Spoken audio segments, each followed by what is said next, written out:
Olá, meus amigos, olá, minhas amigas, vós que me acompanhais pelas redes sociais, sabeis que quando estou aqui para fazer um vídeo é com a intenção de ajudar vocês.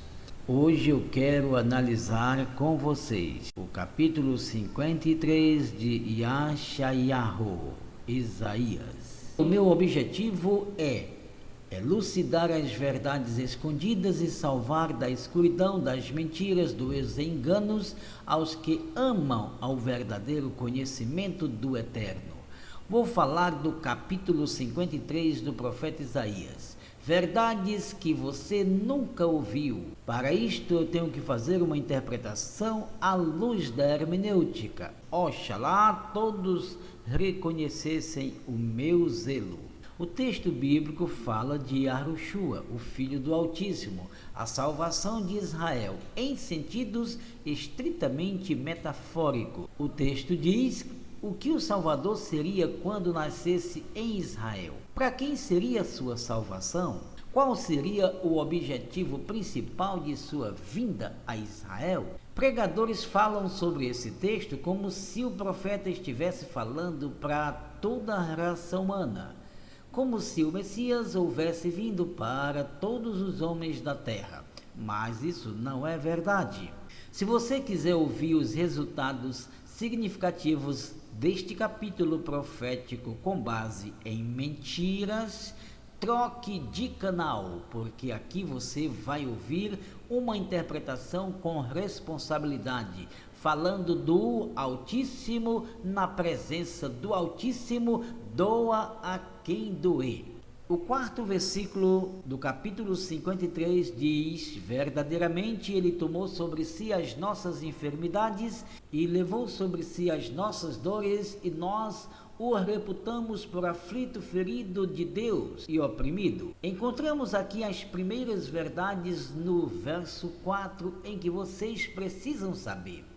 Usando a hermenêutica básica, fazendo perguntas de praxe da ciência exegética, encontramos o seguinte: quem está falando em profecia? Yeshayahu. Para quem?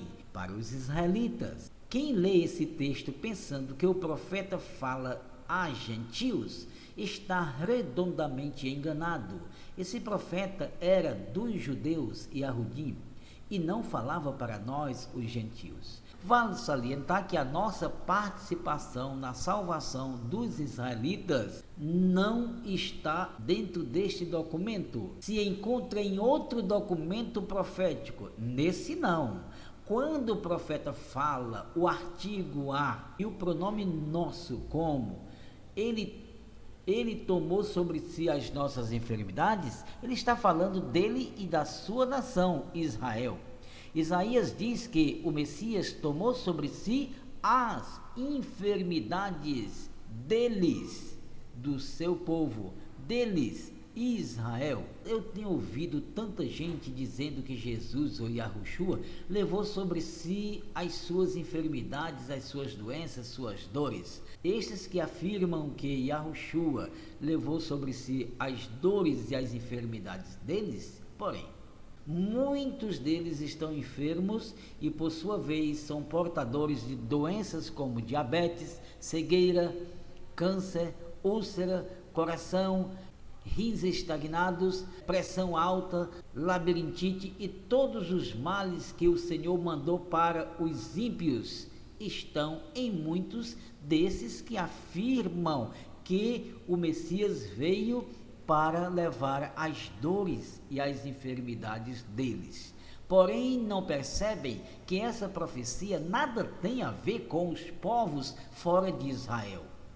Quando ele diz nossas enfermidades, não fala de nós outros, os gentios, mas dele e seu povo escolhido. Sabem por que ele não fala para todos, incluindo os gentios? Porque o assunto profético neste capítulo é especificado para um gênero só: os eleitos para o reino do Messias. Nada de vida eterna, como pregam os que nada entendem de projeto milenar. Quem tem ouvidos para ouvir, ouça o que Ruach HaKadosh diz aos que estão dentro desse quadro profético. Mas ele foi ferido por nossas transgressões e esmagado por nossas iniquidades. O castigo que nos traz a paz estava sobre ele e pelas suas pisaduras fomos sarados. Observação. O pregador que lê um texto como este e endereça esta mensagem aos gentios é um despreparado hermeneuticamente.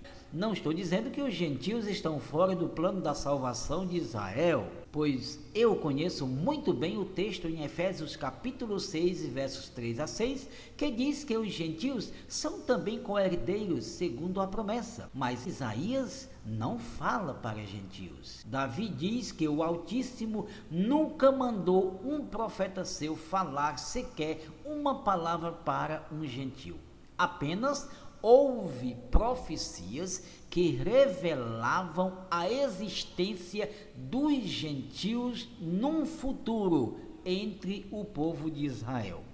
Salmos 147, versos 19 a 20. Verso 6. Todos nós andávamos desgarrados como ovelhas, cada um se desviava pelo seu caminho, mas o Senhor fez cair sobre ele a iniquidade de todos nós. Não confunda a presença do pronome nós nesta frase. Ele só poderia dizer assim, falando dele e do seu povo Israel. Ele foi oprimido e afligido, mas não abriu a sua boca, como um cordeiro que é levado ao matadouro e como a ovelha que é muda perante os seus tosqueadores. Assim, ele não abriu a sua boca.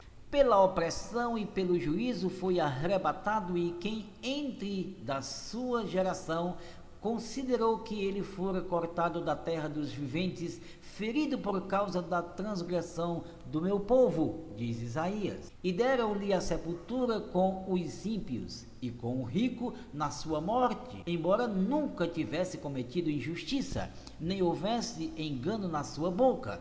A profecia prediz que ele teria um sepulcro com os ímpios. Um rico dentre o povo lhe deu sepultura. José de Arimateia, o senador, estava na profecia de Isaías. Foi ele, o senador romano, que deu sepultura ao Messias. Verso 10.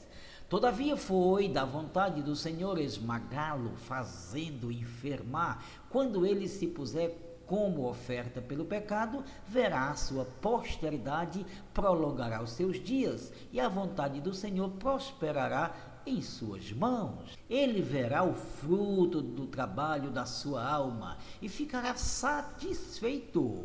Com o seu conhecimento, o seu servo justo justificará muitos, e as iniquidades deles levará sobre si. Notem que o profeta predisse que o Messias do Altíssimo veria o fruto do seu trabalho e ficaria satisfeito. Pelo que lhe darei o seu quinhão com os grandes, e com os poderosos repartirá ele o despojo, porquanto derramou a sua alma até a morte, e foi contado com os transgressores, mas ele levou sobre si o pecado de muitos, e pelas transgressões intercedeu. Essa é a posteridade do ungido do Altíssimo. O fruto do seu trabalho seria seus emissários, seus companheiros santos, que estariam com ele na terra e no reino milenar. Vamos ver? Acompanhe comigo e abra João capítulo 17, versos 9 a 11. Olha o que diz o próprio Messias falando sobre a profecia de Isaías. Manifestei o teu nome aos homens que do mundo me deste. Eram teus, e tu nos deste, e guardaram a tua palavra. É essa a posteridade do Messias. Agora sabem que tudo quanto me deste provém de ti. Verso 8. Porque eu lhes dei as palavras que tu me deste, e eles as receberam, e verdadeiramente conheceram que saí de ti, e creram que tu me enviaste. Verso 9. Eu rogo por eles, não rogo pelo mundo, mas por aqueles que me tens dado, porque são teus. Veja agora a confirmação que o Messias faz com a sua posteridade. A sua posteridade, os seus eleitos, os seus amigos, os seus companheiros, os seus emissários, os seus profetas, todos aqueles que foram eleitos para o reino milenário.